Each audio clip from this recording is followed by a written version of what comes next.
Rejection fueled my rise. The ink on the rejection letter was barely dry when I decided that today would be the day I stopped letting others define my worth.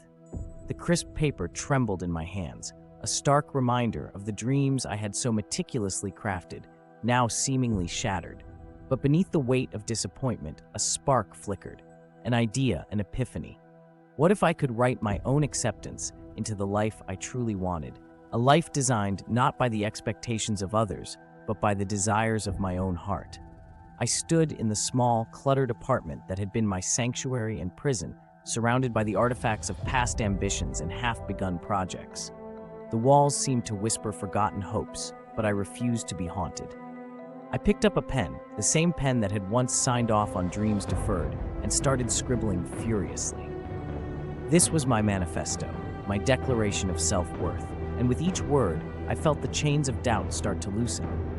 The journey wasn't instant, nor was it easy.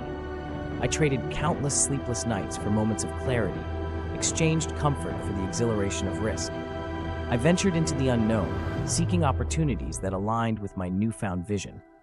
I learned to embrace failure as a teacher, not a tyrant, and each setback became a stepping stone rather than a stumbling block.